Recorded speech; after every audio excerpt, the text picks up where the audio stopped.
It's been a busy week in the Inland Northwest, so let's get you caught up with the KREM 2 News Week in Review. I'm Cody Proctor. Thanks for being here with us. Over the next half hour, we'll take a look back at some of the news you might have missed from the past week. So let's get started with one of the biggest stories from the Inland Northwest.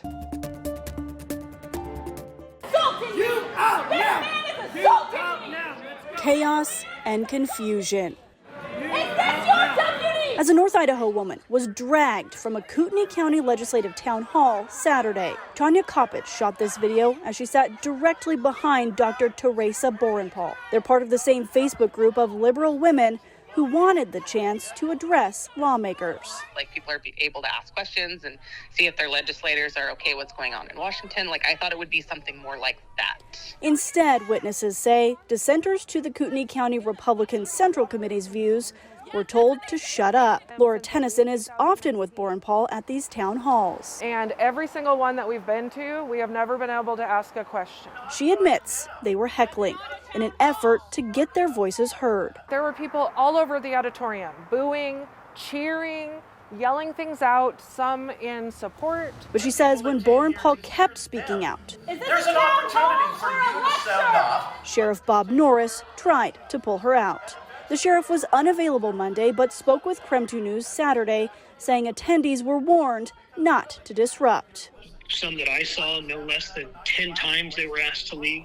We have now learned that Teresa Borenpaul will not be cited for allegedly biting a security officer as she was forcibly removed from Saturday's town hall. Coeur d'Alene's police department now says they have more evidence and videos to investigate. But we do know Lear Asset Management, the security company, has now lost its license. A Coeur d'Alene police spokesperson says they violated city law requiring clear uniform markings identifying them as security. Borenpaul, once a Democratic State House candidate, declined to speak as she looks for an attorney, but she posted she never imagined her right to free speech and public assembly could be stripped so violently. It sends a terrifying message. I couldn't believe that what I was seeing was happening in the United States of America. Calls and emails to the security company were not returned Monday. Shannon Mowdy, KREM 2 News. KREM 2 News is committed to bring you more to every story. Here now, a deeper look behind the headline. Well, we know from that fundraiser and from speaking with close friends of Dr. Borenpaul, she does plan to hire an attorney. So we wanted to find out what kind of case she could have and how your right to free speech applies in situations like this. There's an opportunity for you to sound off. Public town hall or private event? That's been a big question ever since Dr. Teresa Borenpaul was pulled from her seat.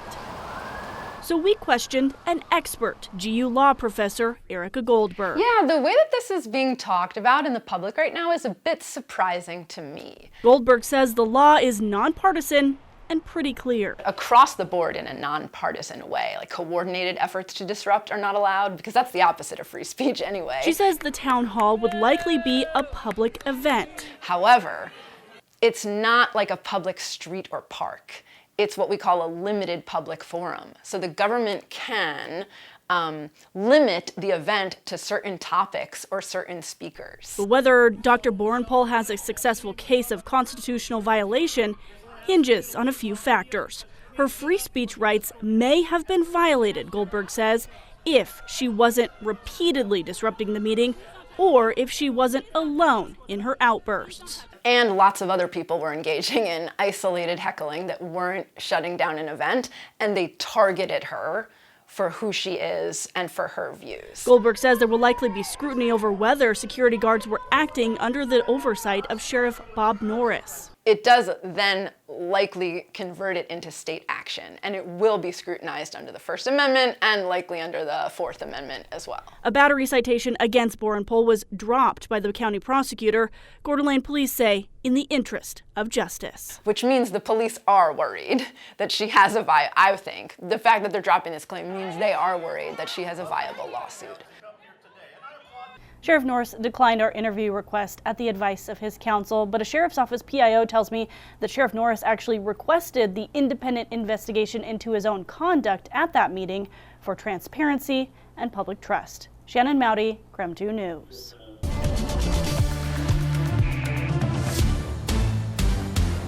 weather had an impact this past week? Let's take a look. Water everywhere, thanks to an atmospheric river drenching the inland Northwest this weekend. But why did so much water stick around? Kind of a perfect storm of all of these factors coming together to see the kind of impacts that we did. That's meteorologist Stephen Van Horn at the National Weather Service's Spokane office. It's his job to keep track of the forecast. This recent storm led to flooding, road closures, and rising water levels in our rivers and streams. Now, when it comes to why we had so much flooding, one place to look is down at the ground, most of which is still frozen. With the rain and the snow melt contributing to the runoff, it wasn't able to get into the ground or seep into the ground, and it stayed on the surface. Now, all that water needs to go somewhere, and that tends to be our rivers and streams. For example, Hangman Creek recorded its 5th highest flow on record, cresting at about 13 feet, according to the National Weather Service. The hydrograph for the creek also marked a flow of more than 14,500 CFFs. According to the Spokane River Keeper Organization, that's the highest flow in nearly 30 years. All right, so to put CFFs into perspective, a basketball is about the size of a cubic foot. That's a decent size right here. And so when we talk about thousands of CFFs, we're talking about thousands of cubic feet per second. And that equals thousands of these basketballs going through at one time. Now, as the water starts to drop, Van Horn says they're already looking to the next weather maker. It never ends. In Spokane County, Cody Proctor, KREM 2 News. Well, I'm here on 44th Street, which is now home to multiple new potholes, just like this big one right behind me. I spoke with the owner of a local Spokane tire shop earlier today. She told me some of the pothole damage they're seeing is the worst they've seen in about 10 years.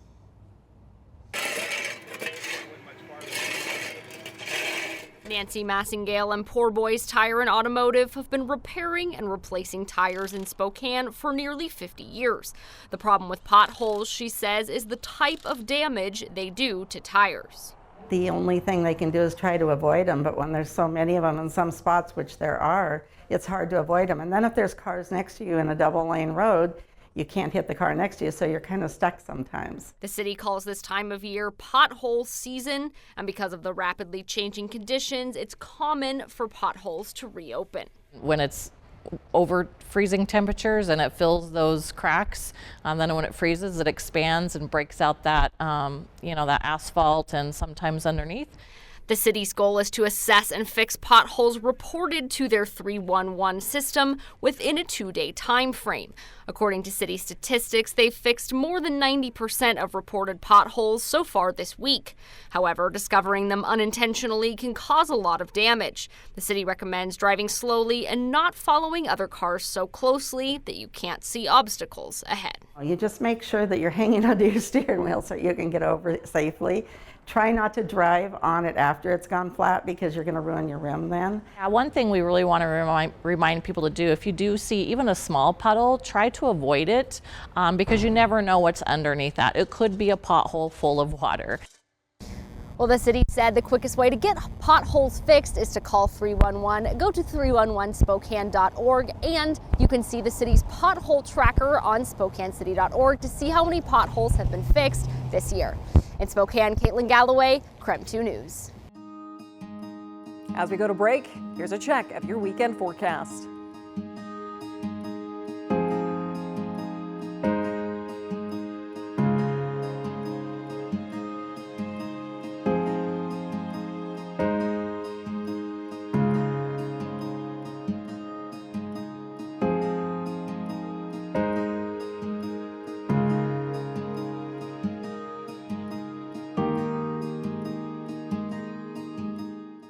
Still ahead on the KREM 2 News Week in Review. Spokane Fire says this building behind me broke out in fire this morning. They make lithium-ion batteries and they also ship them. This is the largest event we've had with batteries in the city for sure, maybe in the state.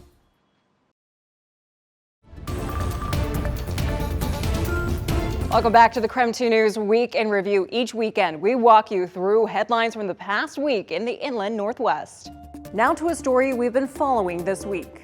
The smoke from the building behind me has been pretty steady all day. I've been here all afternoon, and the smell in the area is still strong as well. Now, we do know the company name. It's Max Amps lithium batteries, and authorities also report that almost everything inside the building is damaged. The Spokane Fire Department and the Department of Ecology say any toxic exposure in the soil or water is contained to the building and the property line. As for toxic exposure in the air, authorities say they were not concerned based on the readings from air monitors. The winds today, for us, it's actually fairly good that we had these winds. That gets that smoke up out of here, dilutes it just like it is in water. But both parties say managing fires caused by lithium batteries is still something they are learning about.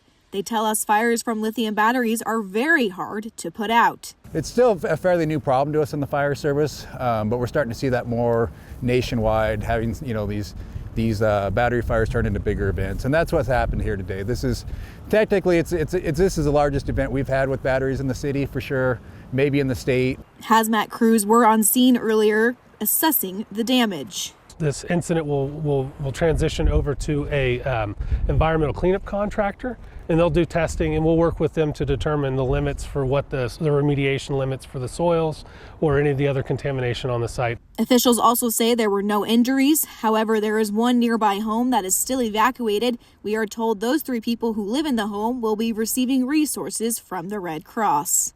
And as for toxic exposure, authorities say the only concern now is the property in the building as well as the neighboring home. We did also reach out to Max Amps lithium batteries to comment on the incident, and we are still waiting to hear back. Reporting in Hilliard, Regan Gallo, KREM 2 News. A fire Tuesday morning at Max Amps lithium batteries destroyed the inside of the factory and forced people in the building and a nearby home to evacuate.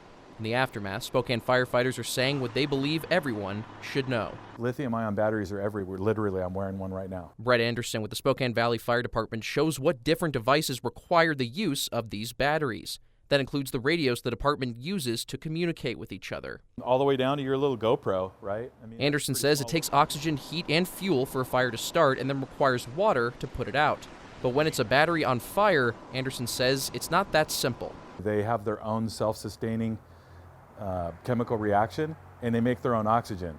So us putting water on it doesn't take the oxygen away because the chemical reaction's making its own. In that situation, Anderson says firefighters often pour larger amounts of water than usual on the fire to keep the heat source as contained as possible. And it's a type of fire he's seen only grow in the last decade. What we saw 10 years ago compared to today is 180 degrees different from each other. He says Spokane Valley firefighters responded to half a dozen lithium-ion battery-caused fires in 2024.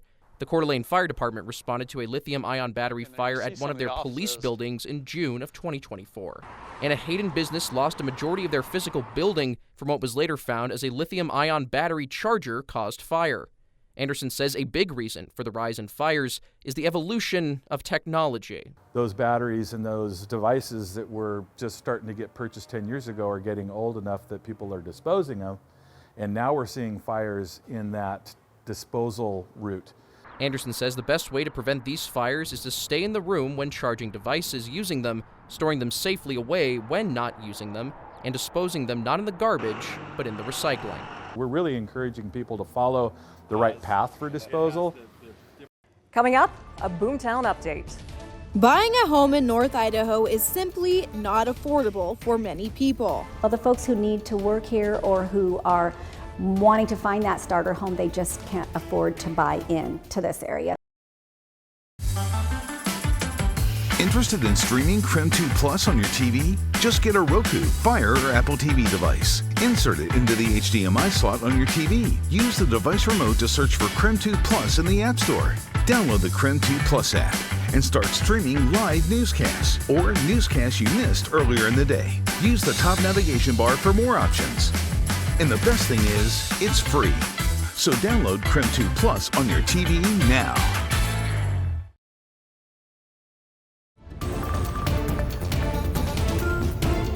Thanks for joining KREM 2 News this weekend. I'm Cody Proctor. Right now, we're taking a look back at some of the news stories from the past week.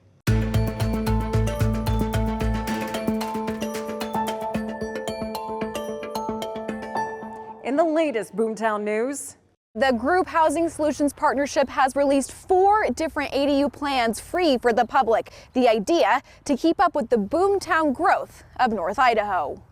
Buying a home in North Idaho is simply not affordable for many people. Well, the folks who need to work here or who are wanting to find that starter home, they just can't afford to buy in to this area. And they're being priced out because of that supply and demand. The property values have just increased. Kiki Miller says 24 out of 30 categories of local workers cannot afford to buy a house in Kootenai County. That's why she's leading a project to encourage homeowners to build additions and create more rental space. The Group Housing Solutions Partnership of Kootenai County announced that people can pick from 4 pre-approved free plans to build accessory dwelling units, known as ADUs, in the hopes of creating more affordability. A lot of times consumers will go and they'll pull something off the internet and go to the builder and say, hey, this is what I want to build, but it's not built to the codes in our area, especially snow load. And so this just streamlines it. Each design is no larger than 800 square feet and is meant to provide housing for students, young professionals, general renters who want to live in the same area where they work. And the most top of mind concern for our businesses is to keep our economy healthy. We've got to have housing for people. Officials say these ADU plans are approved for cities and jurisdictions throughout Kootenai County. The plans are now available today through the Housing Solutions Partnership website. We are also told that the plans will be reviewed on a quarterly basis in case regulation or code changes. Reporting in Hayden, Regan Gallo, KREM 2 News. Good, right? Coming up. Yo, check this out. We are at Swing Lounge, downtown Spokane. First ever time on the Inlander Restaurant Week. We got food, we've got golf. What else do you need on top of the drinks and vibes? Welcome back to the KREM 2 News, a week in review. I hope you're having a great weekend. Let's get back to one more story you might have missed this past week. We love to celebrate our community. It's time to love local. Yo, check this out. We are at Swing Lounge, downtown Spokane. First ever time on the Inlander Restaurant Week. So right here, I'm going to take a good little swing because we got food, we've got golf. What else do you need on top of the drinks and vibes? If I don't hit this well, though, cut this, all right? I've got what you need. Right. Hey, that's what I'm talking about, Amanda. I hit the T as well, so. Well, first and foremost, I think we are special because we're family owned and operated. So that means our heart and our soul is really in this. We enjoy the sport with a passion, and it's just kind of ingrained in us. Every single one of my family members loves to golf. Stupid good, right? This is exactly what you want from a burger, you know? We have a great restaurant, a really excellent culinary team. The layers, the tenderness from that meat. Amazing craft cocktails. I'll take a little credit on that one. Ooh, that's how it's done right there, man. Come on. What the? Bro, look at this, man. But, you know, we're not just here for golfers. We're here for the whole community. We have our lunch rush where people are just coming in for food. And so, yeah, we're really proud. The flavor profile on it is perfectly balanced. Come check this out. That's all I gotta say. Keep it here for more news and weather updates throughout the weekend. And don't forget, you can watch our latest newscasts anytime on your schedule on KREM 2 Plus. Download and watch right now for free. I'm Cody Proctor. Thank you for watching KREM 2 News Week in Review.